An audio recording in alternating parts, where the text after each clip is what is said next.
चलिए, हरिराम पटेल सर की किताब कंप्यूटर विशिष्ट अध्ययन, ये सीरीज लाइन से चल रही है। इसमें हम सिलसिलेवार आगे बढ़ते चले जा रहे हैं। आज के इस चैप्टर में, आज के इस लेक्चर में हम प्रोग्रामिंग लैंग्वेज के बारे में पढ़ेंगे। यहाँ से क्वेश्चंस बनते ही हमेशा, high level language, low level language, या फिर उस लैंग्वेज के कई सारे प्रकार, उसके इन्वेंटर, कब इन्वेंट हुआ, ईयर, कौन सी कंपनी द्वारा किया गया, ये सारी की सारी चीज़ें पूछी जाती हैं। बिना देर के हम शुरुआत करते हैं प्रोग्रामिंग लैंग्वेज। तो देखो, पहले मैं एक थोड़ा सा इंट्रोडक्शन पार्ट बता देता हूँ, ये एक्चुअल में है क्या। उसके बाद हम लाइन से तो पढ़ेंगे इसको, है ना। इसीलिए सीरीज लाई जा रही है कि किताब में हर एक लाइन जो है उसको मैं पढ़ूँ, उसको एक्सप्लेन करूँ। चलो समझना बात को। देखो, प्रोग्रामिंग लैंग्वेज या कंप्यूटर लैंग्वेज, कंप्यूटर लैंग्वेज या प्रोग्रामिंग लैंग्वेज, ये किसको बोलते हैं? तो जिस कंप्यूटर प्रोग्राम को, कंप्यूटर प्रोग्राम को कंप्यूटर प्रोग्राम को तैयार करने के लिए, कंप्यूटर प्रोग्राम को तैयार करने के लिए जो भाषा हम बनाते हैं उसको क्या बोलते हैं? कंप्यूटर प्रोग्राम को, भाषा, कंप्यूटर प्रोग्राम को तैयार करने के लिए जो भाषा डेवलप किया जाता है उसको क्या बोलते हैं? कंप्यूटर लैंग्वेज, या इसी कोई प्रोग्रामिंग लैंग्वेज बोल दिया जाता है। ठीक है। प्रोग्रामिंग क्या होता है? तो ये जो प्रोग्राम हम लोग लिख रहे हैं, प्रोग्रामिंग क्या होता है? तो प्रोग्राम लिखने की प्रक्रिया, process of writing program, program लिखने की प्रक्रिया, process of writing program, program लिखने की प्रक्रिया क्या कहलाती है? प्रोग्रामिंग कहलाती है। ठीक है। जो लिखता है उसको हम क्या बोलते हैं? प्रोग्रामर।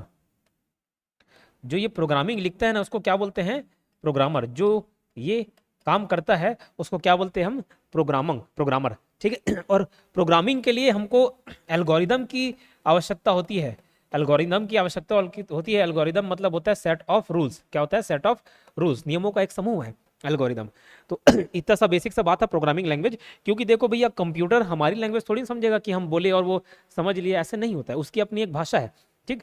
तो इस कंप्यूटर प्रोग्रामिंग लैंग्वेज को हम दो भागों में बांट सकते हैं। एक ओवरव्यू दे रहा हूँ, उसके लाइन से पढ़ते चलेंगे ना। एक ओवरव्यू दे रहा हूँ, उस 5 वर्ड में तो ओवरव्यू खत्म ही हो जाएगा। प्रोग्रामिंग लैंग्वेज, प्रोग्रामिंग लैंग्वेज दो प्रकार के बोल सकते हो। एक होता है लो लेवल लैंग्वेज और एक होता है high level language. Low level language और हाई लेवल लैंग्वेज। ठीक। लो लेवल लैंग्वेज के अंतर्गत मशीन लैंग्वेज आता है और असेंबली लैंग्वेज आता है। मशीन लैंग्वेज और असेंबलिंग लैंग्वेज। हाई लेवल के तो फिर प्रकार हैं इसके अलग अलग, हम बाइफर्केशन नहीं देखेंगे। तो लो लेवल लैंग्वेज में मशीन लैंग्वेज शामिल है, असेंबली लैंग्वेज शामिल है। मशीन लैंग्वेज वो जो 0 और 1 की भाषा को समझे, 0 और 1 भाषा में डेवलप हो, या बोल सकते हैं बाइनरी डिजिट्स के आधार पर ये जो भाषा है उसको मशीन लैंग्वेज बोलते हैं। असेंबली लैंग्वेज न्यूमेरिक कोड समझता है। क्या? न्यूमेरिक कोड समझता है, जैसे एडिशन का ऐड, सब्सट्रैक्शन का सब, डिवीजन का DIV। तो न्यूमेरिक कोड पर आधारित भाषा कौन सी भाषा है? असेंबली लैंग्वेज है। फिर हाई लेवल लैंग्वेज के तो बहुत सारे उदाहरण हैं। फोर्ट्रन हो गया, कोबोल हो गया, सी हो गया, सी लैंग्वेज हो गया, C++ हो गया, जावा हो गया, बेसिक हो गए। ये सारे के सारे हाई लेवल लैंग्वेज हैं। तो ये एक मैं ओवरव्यू दिया। इसके अलावा कई सारे लैंग्वेज ट्रांसलेटर भी होते हैं। देखो, मैंने वही बोला कि कंप्यूटर की भाषा हमको नहीं समझ आएगी, हमारी भाषा कंप्यूटर नहीं समझ पाएगा। तो इसके लिए बीच में ट्रांसलेटर की आवश्यकता होती है। तो कई सारे ट्रांसलेटर भी होते हैं, जैसे असेंबलर हो गया, जैसे इंटरप्रेटर हो गया, जैसे कंपाइलर हो गया। तो उन सारे टॉपिक्स के बारे में हम आज इस प्रोग्रामिंग लैंग्वेज के चैप्टर में देखेंगे। हो सकता है एक ही लेक्चर में खत्म हो जाए, हो सकता है 2 लेक्चर लग जाए। 2 लेक्चर में मैक्सिमम हम इसको प्रोग्रामिंग लैंग्वेज को खत्म कर देंगे। तो चलिए शुरू करते हैं प्रोग्रामिंग लैंग्वेज लाइन से बारी बारी पढ़ने का। नमस्कार, जय जोहार। क्या आप भी गवर्नमेंट एग्जाम्स की तैयारी करना चाहते हैं? क्या आप भी मेमोरी टेक्निक्स और ट्रिक्स के जरिए बहुत ही कम समय में स्मार्ट स्टडी करना चाहते हैं? क्या आप चाहते हैं कि CG व्यापम टॉपर आपको पढ़ाए? तो डाउनलोड करिए योगेंद्र साहू क्लासेस ऐप। यहाँ 10 से अधिक गवर्नमेंट एग्जाम्स क्रैक करने वाले और CG व्यापम टॉप करने वाले योगेंद्र सर CGPSC और CG व्यापम के अंतर्गत होने वाले सभी एग्जाम्स की तैयारी कराएं। तो डाउनलोड करिए Yogendra Sahu classes app to be the best, learn from the best.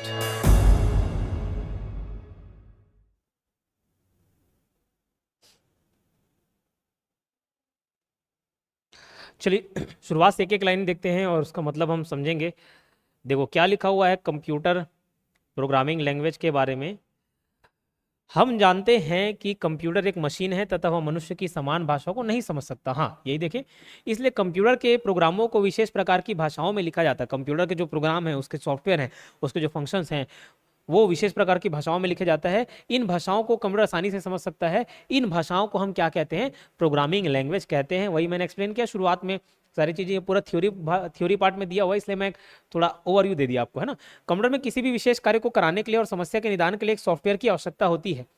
ऐसे सॉफ्टवेयर के निर्माण के लिए प्रोग्रामिंग लैंग्वेज की आवश्यकता होती है, जरूरत पड़ता है।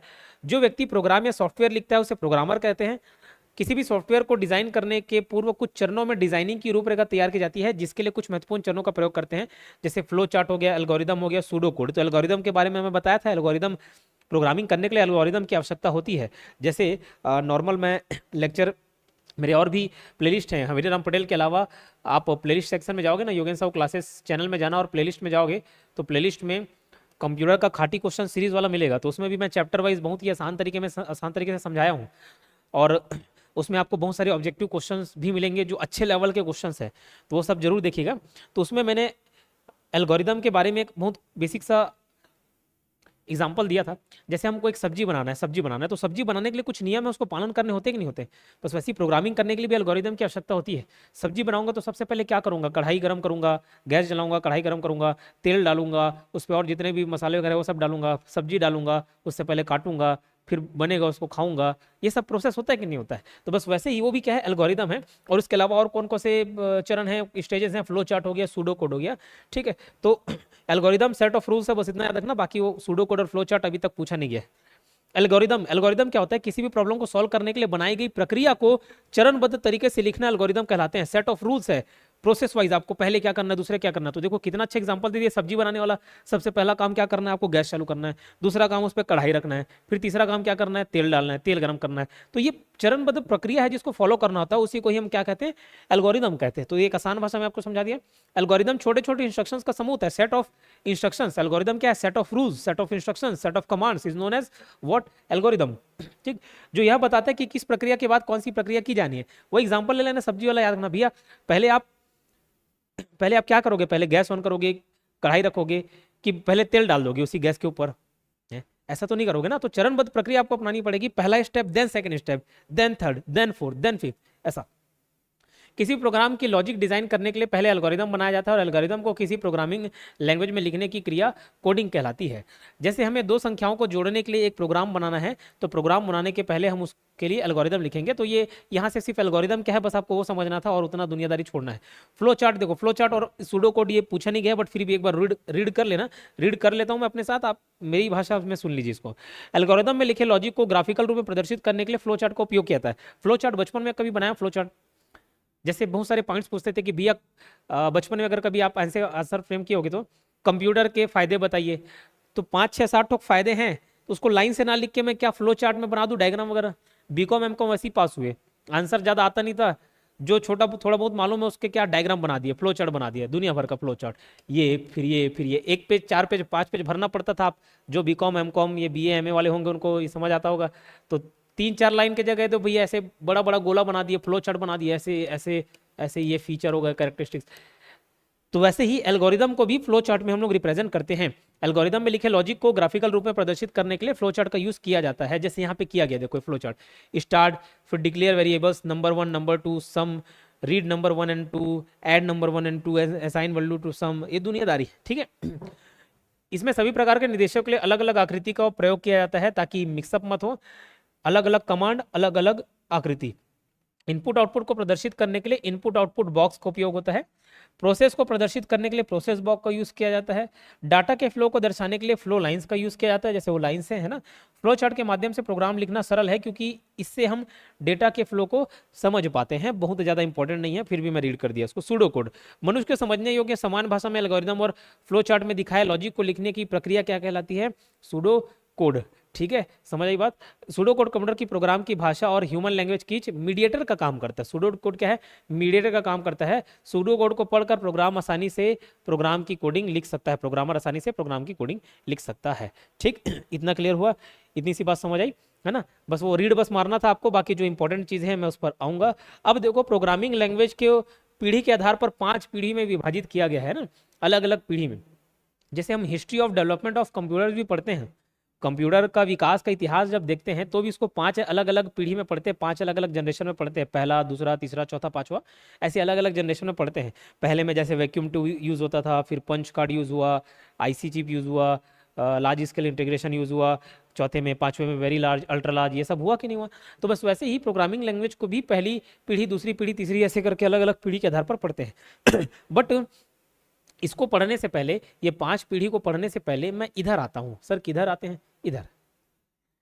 प्रोग्रामिंग लैंग्वेज को 3 प्रकार से विभाजित किया गया है, इसको पढ़ने के बाद अपन ऊपर जाएंगे, ठीक है। तो प्रोग्रामिंग लैंग्वेज को 3 प्रकार से विभाजित किया गया है, निम्न स्तरीय language, low level language, assembly language. अच्छा नहीं, पहला प्रोग्रामिंग भाषा को 3 प्रकार से विभाजित किया गया है, लो लेवल, असेंबली लैंग्वेज और हाई लेवल लैंग्वेज। लेकिन मैं आपको बताना चाहूंगा ये 3 के जगह ना 2, क्वेश्चन में जब पूछे ना तो 2 ही लेना। क्या होता है जी, लैंग्वेज 2 प्रकार के हैं, लो लेवल लैंग्वेज और हाई लेवल लैंग्वेज। ये जो असेंबली लैंग्वेज है ना, ये लो लेवल लैंग्वेज का ही पार्ट है। तो लो लेवल लैंग्वेज के 2 पार्ट है, मशीन लैंग्वेज और असेंबली लैंग्वेज। यहाँ पे ऐसा दे दिया है तो बताना पड़ रहा है, बाकी मैं शुरुआत में भी आपको चार्ट में बताया था, ठीक है। तो लो लेवल लैंग्वेज के अंतर्गत मशीन लैंग्वेज और असेंबली लैंग्वेज, और दूसरा पार्ट है हाई लेवल लैंग्वेज, ठीक। हाई लेवल लैंग्वेज का 2, ऑब्जेक्ट ओरिएंटेड प्रोग्रामिंग लैंग्वेज और प्रोसीजरल ओरिएंटेड प्रोग्रामिंग लैंग्वेज। आगे बढ़ते हैं, पढ़ते हैं लो लेवल लैंग्वेज क्या है। कंप्यूटर की वह भाषा जो कि प्रारंभिक समय में प्रयोग किया जाता था तथा इन्हीं के आधारों पर आधुनिक भाषाओं या उच्च स्तरीय भाषाओं, मतलब जो भी मॉडर्न लैंग्वेजेस है या हाई लेवल लैंग्वेजेस हैं, उनका डेवलपमेंट किया गया, इन्हें मशीन लेवल लैंग्वेज भी कहते हैं, ठीक। ध्यान रखना, लो लेवल लैंग्वेज को मशीन लैंग्वेज भी कहते हैं और वही असेंबली लैंग्वेज भी कहलाता है। अब देखो मशीन लैंग्वेज क्या है, इस भाषा को बाइनरी भाषा भी कहा जाता है, बाइनरी डिजिट, शुरुआत में फ्लो चार्ट में बताया था ना, बाइनरी डिजिट भी कहा जाता है, जो 0 और 1 से बनता है, इसी को तो हम बिट बोलते हैं, बाइनरी डिजिट। यह कंप्यूटर की मातृभाषा अर्थात कंप्यूटर द्वारा बाइनरी संख्या 0 और 1 ही समझी जाती है। इस भाषा में प्रोग्रामिंग करना बहुत कठिन होता है ना। मशीनी भाषा को निम्न स्तरीय भाषा भी कहते हैं, लो लेवल लैंग्वेज भी कहते हैं। मैं तो बताया लो लेवल लैंग्वेज में मशीन लैंग्वेज और असेंबली लैंग्वेज दोनों आता है, समझे बात। चलिए, machine language, low level language, binary language, digital language, द्विधारी भाषा, ये सभी टर्म बाइनरी भाषाओं में उपयोग किए जाते हैं, सब के सब वही है। देखो भैया ये क्यों शब्द हो गया, 0 और 1 ये 2 डिजिट है, इसको बाइनरी डिजिट बोलते हैं। क्या डिजिट बोलते हैं? बाइनरी डिजिट बोलते हैं। इसी के आधार पे जो भाषा लिख दिया, जैसे सपोज मैं आपको हेलो लिखना है, हेलो को भी मैं 10100001 ऐसे लिख दूं, तो ये बाइनरी डिजिट से बना ही लैंग्वेज हो गया, इसलिए ये बाइनरी लैंग्वेज हो गया। मशीन, कंप्यूटर मशीन इसी को ही समझता है, मशीन लैंग्वेज ही समझता है, और मशीन लैंग्वेज मतलब 0 और 1, इसलिए इसको मशीन लैंग्वेज भी बोल देते हैं। डिजिटल लैंग्वेज, डिजिटल ये डिजिट्स जो होते हैं ना 0 और 1 बाइनरी डिजिट्स, इसीलिए डिजिटल जो सिग्नल 0 और 1 के फॉर्म में है तो उसको डिजिटल बोलाता है, तो डिजिटल लैंग्वेज भी ये हो गया। द्विधारी भाषा मतलब वो इंग्लिश कई टर्म है, बाइनरी को द्विधारी बोलते हैं। तो ये सारे के सारे टर्म्स मशीन लैंग्वेज के लिए ही यूज होते हैं, बाइनरी लैंग्वेज के लिए यूज होते हैं, एक ही टर्मिनोलॉजी है सब। मशीन भाषा को किसी दूसरी भाषा में बदलने की आवश्यकता नहीं पड़ती, क्योंकि कंप्यूटर उसे उसी रूप में समझता है। लेकिन ये किसके लिए बोल रहा है?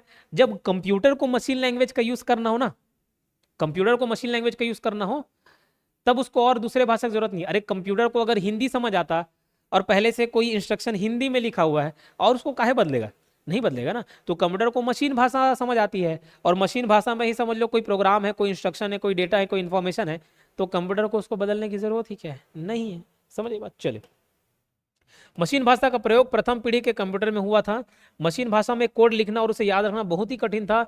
इसी कठिनाई को दूर करने के लिए दूसरी पीढ़ी में कंप्यूटर में एक नए लैंग्वेज का प्रयोग किया गया, जिसे क्या कहा गया? Assembly language. और ध्यान देना, आगे हम लोग पढ़ेंगे भी, असेंबली लैंग्वेज से मशीन लैंग्वेज में जाने के लिए, असेंबली लैंग्वेज से मशीन लैंग्वेज में जाने के लिए एक ट्रांसलेटर का यूज हुआ, जिसको हम लोग बोलते हैं असेंबलर। जिसको क्या बोलते हैं? असेंबलर। इसको क्या बोलते हैं? असेंबलर। समझ आई बात। चलिए, तो ये असेंबलर क्या करता है? यहाँ पे 2 पॉइंट आपको देखने को मिल सकते हैं, कंफ्यूज मत होना। यहाँ से 2 क्वेश्चन इस तरीके से पूछे गए हैं। असेंबलर किसको किस में कन्वर्ट करता है? तो या तो ऐसे बोल सकते हो, असेंबली लैंग्वेज को मशीन लैंग्वेज में कन्वर्ट करता है, या फिर ये लो लेवल लैंग्वेज का ही तो पार्ट है। असेंबली भी मैंने बता दिया लो लेवल लैंग्वेज का ही पार्ट है, तो लो लेवल लैंग्वेज को मशीन लैंग्वेज में बदल देता है। अगर ये भी बोलूँ ना तो गलत नहीं होगा, इस बात को समझना, ठीक है। अब मैं आपको एक अलग से जानकारी देना चाहता हूँ, फिर वापस अपन कोर्स में आएंगे। हमारे संस्थान द्वारा हॉस्टल वार्डन का कोर्स कराया जा रहा है, ठीक है। हमारे संस्थान द्वारा हॉस्टल वार्डन का कोर्स कराया जा रहा है। यहाँ पे साइड में आप देख सकते हो हॉस्टल वार्डन का कोर्स, और भी बहुत सारे कोर्स अवेलेबल है, पूरा फुल सीजीवापम कोर्स। हॉस्टल वार्डन का कोर्स जिसकी फीस 4000 रुपये है, मात्र अभी कुछ बच्चों के लिए हम सिर्फ और सिर्फ 1499 रुपये में उसको अवेलेबल करा रहे हैं। तो आप इस अवसर का लाभ उठा सकते हो। उसमें रिकॉर्डेड वीडियोज़ हैं, आपको PDF नोट्स मिलेगा, वो कोर्स आप करेंगे और बाहर से दूसरे कोई किताब किसी नोट्स की आवश्यकता नहीं होगी। वो जो इतना वीडियो मैं करा रहा हूँ उतना काफ़ी रहेगा आपके एग्जाम के लिए, ठीक है। तो इसका अवसर का आप लाभ उठा सकते हैं। 6 महीने की वैधता रहेगी, बढ़िया से उसमें आप पढ़ाई कर सकते हो। हमारा ऐप भी डाउनलोड कर लेना, एप्लीकेशन योगेंद्र साहू क्लासेस नाम से, योगेंद्र साहू क्लासेस नाम से ऐप आप डाउनलोड कर लेना, है ना। उसमें आपको सारे कोर्स की जानकारी मिल जाएगी। अगर वहाँ से समझ नहीं आ रहा है कैसे खरीदें, तो ये नंबर मैं बता देता हूँ, 8770123687। कोर्स से रिलेटेड कोई दिक्कत आती है ना, तो ये नंबर पे आप कॉल कर सकते हो। कोर्स खरीदना हो या कोई समस्या आ रही है कोर्स खरीदने में, तो ये नंबर को कॉल कर सकते हो। साथ ही साथ आप कंप्यूटर ये पढ़ रहे हो तो मैं आपके लिए सुझाव दूंगा। 99 रुपीज़ में एक टेस्ट सीरीज है, कंप्यूटर का टेस्ट सीरीज और एक हॉस्टल ऑर्डर का टेस्ट सीरीज अलग से है। 99 में सिर्फ कंप्यूटर का क्वेश्चंस मिलेगा, 1000 क्वेश्चंस, टोटल 25 टेस्ट हैं। 25 टेस्ट में 40 क्वेश्चंस हैं, 1000 क्वेश्चंस आपको मिल जाएंगे। उससे आपकी तैयारी उच्च स्तरीय की हो जाएगी, लो लेवल से हाई लेवल चल देगा, ठीक है। लो लेवल से हाई लेवल चल देगा। उस टेस्ट को भी आप जरूर खरीदे। 99 रुपये तो ऐसी विमल पान मसाला खा के उड़ा देते, बोलो जुबा केसरी बोल के 99 रुपये उड़ा देते हो, ठीक है। तो अब जुबा केसरी नहीं लेना है, क्या लेना है, टेस्ट सीरीज लेना है। साथ ही साथ 99 रुपीज़ में हॉस्टल ऑर्डर का भी टेस्ट है, जिसमें आपको 20 सब्जेक्ट वाइज टेस्ट मिलेंगे और 5 फुल लेंथ टेस्ट मिलेंगे, ठीक है। हिंदी मीडियम में रहेगा बट मैथ्स के क्वेश्चन बाइलिंगुअल रहेंगे, तो आप उसका लाभ उठा सकते हो। वापस हम आते हैं।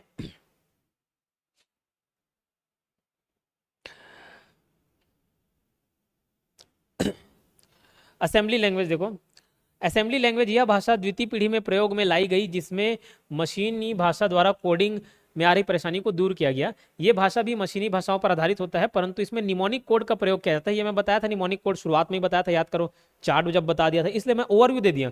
एक बार ओवरव्यू हम दे देंगे ना, उसी टेक्नोलॉजीज को आप दोबारा ऐसे स्टेटमेंट फॉर्म में जो दिए हैं, पूरा पैराग्राफ में दिया है, वो देख लोगे तो बहुत आसान हो जाता है याद करना। इसी किताब में आप ऊपर में वो चार्ट को भी बना लोगे ना, तो एक पूरा सार, एक समरी लिख लिया, समझ लो, ठीक है। तो ऐसा कर लिया करो। अगर मैं एक्स्ट्रा कुछ पॉइंट बताता हूं तो निमोनिक कोड का उदाहरण है जोड़ के लिए ऐड, मतलब जैसे पूरा एडिशन ना लिख के ऐड लिख दिए, सब्सट्रैक्शन ना लिख के सब लिख दिए, मल्टीप्लाई ना लिख के MUL लिख दिए, डिवीजन ना लिख के DIV लिख दिए, ऐसे, ठीक। असेंबली भाषा में प्रोग्राम लिखना निम्न स्तरीय भाषा से आसान होता है, कंपैरेटिवली आसान होता है ना, बहुत आसान तो नहीं बोलेंगे, लेकिन मशीन लैंग्वेज से थोड़ा सा आसान है। अब असेंबली लैंग्वेज को, जो कि एक लो लेवल लैंग्वेज भी है, मैंने बताया वहां पे अलग वर्गीकरण कर दिया गया है, लेकिन ये लो लेवल लैंग्वेज का ही पार्ट है ना। तो असेंबली लैंग्वेज को अगर मशीन लैंग्वेज में कन्वर्ट करना है तो उसके लिए एक ट्रांसलेटर की आवश्यकता होती है, एक ट्रांसलेटर की आवश्यकता होती है, जिसको हम क्या बोलते हैं, असेंबलर बोलते हैं। क्या बोलते हैं, असेंबलर बोलते हैं, ठीक है, ध्यान रहेगी बात। चलिए ठीक, अब ध्यान रखना, असेंबली भाषा में लिखा प्रोग्राम सोर्स प्रोग्राम कहलाता है। असेंबली भाषा में लिखा प्रोग्राम क्या कहलाता है, सोर्स प्रोग्राम कहलाता है। अब ये आगे देखेंगे, अगर कहीं पे लिखा होगा एक ऑब्जेक्ट प्रोग्राम, एक ऑब्जेक्ट कोड, एक सोर्स कोड होता है। असेंबली भाषा को असेंबलर की सहायता से मशीन लैंग्वेज में ट्रांसलेट कर सकते हैं, ओके। असेंबली भाषा के इसी विशेष मिशन के लिए लिखी जाती है, अतः असेंबली भाषा मशीन पर निर्भर थी, ओके। ये सब पॉइंट इंपॉर्टेंट नहीं है। असेंबली लैंग्वेज को निम्न स्तरीय लो लेवल लैंग्वेज में ही बांटा गया है, उसकी श्रेणी में रखा गया है, ये तो मैं पहले बता चुका हूँ आपको। High level language, high level language क्या है, निम्न स्तरीय भाषाओं में प्रोग्रामिंग करना कठिन था। बोले सर ऊपर तो बोले अच्छा था, आसान था, वो मशीन लैंग्वेज की तुलना में आसान था, लेकिन असेंबली लैंग्वेज की भी तुलना में हाई लेवल लैंग्वेज को प्रोग्राम करना काफ़ी आसान था। तो इसी वजह से बोल रहे हैं कि उच्च स्तरीय भाषाओं का जन्म हुआ, हाई लेवल लैंग्वेज हम प्रोग्रामिंग करने के पश्चात ट्रांसलेटर के द्वारा मशीनी भाषा में ट्रांसलेशन करते हैं, क्योंकि कंप्यूटर सिर्फ मशीनी भाषा को ही समझ सकता है, ठीक। पाइथन का एक उदाहरण दे दिए। पाइथन एक व्याख्यापरक, उच्च स्तरीय और सामान्य प्रयोजन वाली प्रोग्रामिंग भाषा है, सिर्फ पाइथन नहीं, और भी बहुत सारे पढ़ना जी। तो हाई लेवल लैंग्वेज में प्रोग्राम लिखना पढ़ना आसान होता है, हाई लेवल लैंग्वेज, और ये सब टर्म यूज करते हैं उसके लिए, HLL उसी का ही फुल फॉर्म है, उसको हिंदी में उच्च स्तरीय भाषा बोल देते हैं।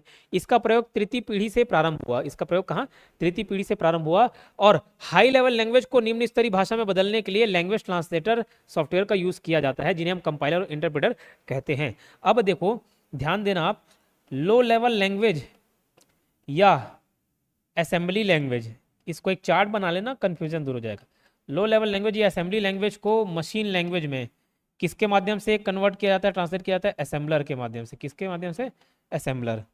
और हाई लेवल लैंग्वेज को मशीन लैंग्वेज या चूंकि मशीन लैंग्वेज एक लो लेवल लैंग्वेज भी है, तो मशीन लैंग्वेज या लो लेवल लैंग्वेज में कन्वर्ट किसके द्वारा किया जाता है?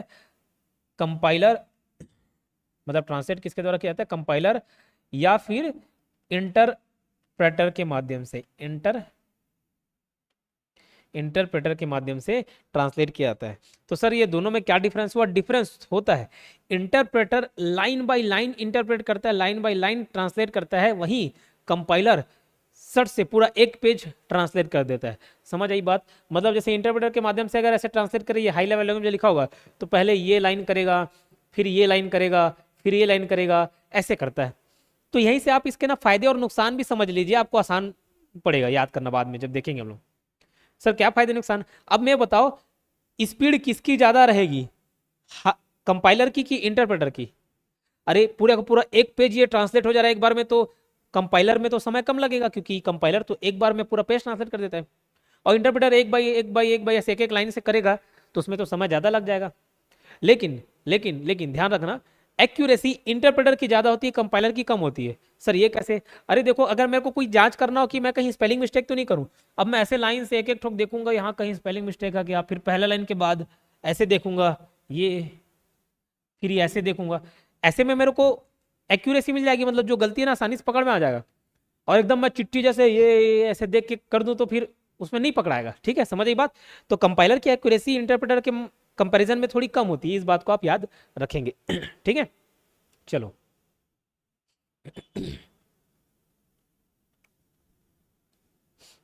ऑब्जेक्ट ओरिएंटेड प्रोग्रामिंग भाषा ये क्या है? ये एक प्रतिमान है, जो मतलब प्रतिमान कॉपी है, जो एप्लीकेशन तथा कंप्यूटर प्रोग्राम को डिजाइन करने के लिए ऑब्जेक्ट का उपयोग करती है।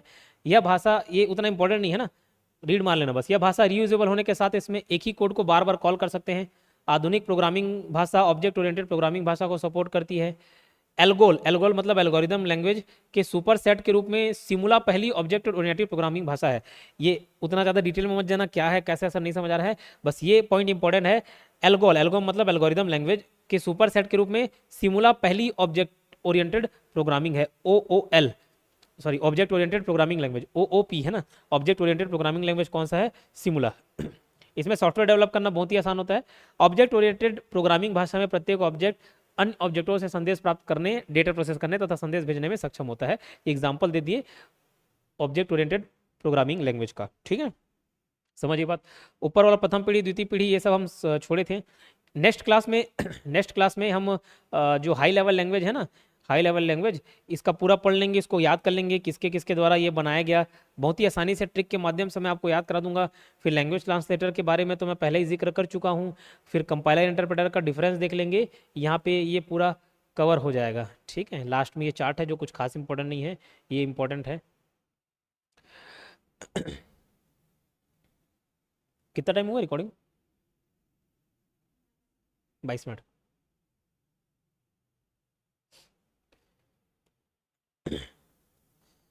चलिए, ये पीढ़ी को खत्म ही कर लेते हैं, कहा इसको छोड़ के रखें। प्रोग्रामिंग भाषाओं को पीढ़ी के आधार पर 5 पीढ़ी में विभाजित किया गया। अब लाइन से बता दिया ना, मशीन लैंग्वेज पहली पीढ़ी में इंपॉर्टेंट वही है, दूसरी पीढ़ी में असेंबली लैंग्वेज, तीसरी पीढ़ी में हाई लेवल लैंग्वेज ये यूज़ किया गया। तो उसको लाइन से एक बार पढ़ लेते हैं। पहली पीढ़ी का प्रोग्रामिंग लैंग्वेज, इसमें इसको मशीन लैंग्वेज भी कहा जाता था। ठीक है, इसमें सीपीयू के द्वारा किसी भी इंस्ट्रक्शन को डायरेक्ट रन किया जाता है। इसमें किसी भी कोड को बहुत ही तीव्र गति से रन किया जाता है। इस प्रकार की भाषा में यदि किसी कोड में एरर त्रुटि पाया जाता है तो फिक्स करना आसान नहीं होता। इस भाषा को कंप्यूटर सीधा समझता है, अतः इसमें किसी प्रकार के ट्रांसलेटर का उपयोग नहीं होता, क्योंकि भैया मशीन लैंग्वेज ही कंप्यूटर समझ रहा है तो उसको ट्रांसलेट करने की जरूरत क्या है। तो इसमें बस यही पॉइंट याद है, और मैं जो कंसेप्ट शुरुआत में बता दिया ना उसको समझ लोगे तो यहाँ से क्वेश्चन गलती नहीं होगी। ठीक, इस भाषा का उपयोग हार्डवेयर डिवाइस तथा ड्राइवर फॉर्मवेयर जैसे सॉफ्टवेयर के निर्माण में किया जाता है। सेकंड जो जनरेशन है उसकी लैंग्वेज देख लेते हैं। इसे असेंबली लैंग्वेज भी कहा जाता है, बस वही याद रखना है। इसका उपयोग किसी भी नंबर के स्थान पर शब्दों के रूप में होता है। इसमें ट्रांसलेटर के रूप में असेंबलर का यूज होता है, ये मैं बता दिया, क्योंकि कंप्यूटर जो है वो तो मशीन लैंग्वेज समझेगा, तो असेंबली लैंग्वेज को मशीन लैंग्वेज में कन्वर्ट करने के लिए असेंबलर यूज किया जाता है। समझ बात? चलो, इस पीढ़ी की भाषाओं का उपयोग हार्डवेयर मैनिपुलेशन अर्थात हार्डवेयर को अपडेट करने में किया जाता है। इसमें लिखा गया कोड निमोनिक्स कोड कहलाता है, ये तो बता दिया। अर्थात जैसे किसी व्यक्ति के नाम को निक नेम के द्वारा संबोधित किया जाता है, जैसे योगेंद्र साहू, योगेंद्र कुमार साहू है, YKS, ऐसे। इसी प्रकार इस भाषा में लिखे कोड का शॉर्ट फॉर्म में लिखा जाता है, जैसे एडिशन को ऐड लिख दिए, सब्सट्रैक्शन को सब लिख दिए, ऐसा है ना। तीसरी पीढ़ी की भाषा, इस पीढ़ी को लैंग्वेज यूजर के नजदीक का लैंग्वेज है। इसे हाई लेवल लैंग्वेज भी कहा जाता है। इस पीढ़ी की भाषाओं का उपयोग सॉफ्टवेयर बनाने के लिए व्यापक रूप से किया गया। चूंकि इस भाषा को कंप्यूटर नहीं समझ सकता था, ट्रांसलेटर के रूप में कंपाइलर और इंटरप्रेटर का उपयोग किया जाता है। इस दोनों में डिफरेंस भी बता दिया। Interpreter line by line interpret करता है, मतलब ट्रांसलेट करता है, और कंपाइलर एक बार में पूरा एक पेज कर देता है। इस पीढ़ी की कुछ महत्वपूर्ण भाषाएं हैं फॉर्ट्रैन, कोबोल, बेसिक, पास्कल, ये सारी चीज़ें। फॉर्ट्रैन का आविष्कार 1956-57 में हुआ, कोबोल का 1959-60 में हुआ, बेसिक का 1964-65 में हुआ, पास्कल का, ये पास्कल पास्कल तो पुराना वाला है जी। अच्छा ठीक है, वो पास्कलाइन कैलकुलेटर है, पास्कल का ध्यान नहीं आ रहा है। पास्कलाइन कैलकुलेटर ब्लेस पास्कल द्वारा जो बनाया गया था वो था आपका 1642 या 45, है ना, 1642। आपके हरिराम पटेल में 1642 दिखेगा, परीक्षा मंथन की एक किताब है उसमें 1645 देखा था। ठीक है, दोनों मान के चल लेना। अब एग्जैक्ट ईयर पता करने के लिए ब्लेस पास्कल को पूछना पड़ेगा, जो कि अभी इस दुनिया में है नहीं। चौथी पीढ़ी की भाषा यह एक उच्च स्तरीय भाषा है। इसमें निर्देशों की संख्या कम होती है। यह भाषा आम बोलचाल की भाषा के ज़्यादा नज़दीक है। इसमें किसी भी प्रोग्राम को आसानी से तथा तीव्र गति से लिखा जा सकता है। इसे डोमेन नेम आधारित भाषा भी कहा जा सकता है। इस पीढ़ी की भाषाओं में सिंबल तथा आइकन का प्रयोग किया जाता है, अर्थात यह ग्राफिक यूजर इंटरफेस पर आधारित भाषा है। इस पीढ़ी का भाषा उपयोग डेटाबेस क्रिएट करने के लिए तथा वेबसाइट बनाने हेतु किया जाता है। इसके कुछ उदाहरण है, उसको देख लेना। JavaScript, SQL, HTML, CSS, Perl इत्यादि। मुझे ये SQL का फुल फॉर्म बताएंगे, जो भी कमेंट बॉक्स में ये वीडियोस देख रहे हैं ना, SQL का फुल फॉर्म मुझे बताना, ठीक है। HTML का तो सब बता दोगे, बार बार यूज हो रहे हैं। पांचवी पीढ़ी की भाषा का उपयोग आर्टिफिशियल इंटेलिजेंस तथा तार्किक प्रोग्रामिंग, लॉजिकल प्रोग्रामिंग के लिए किया जाता है।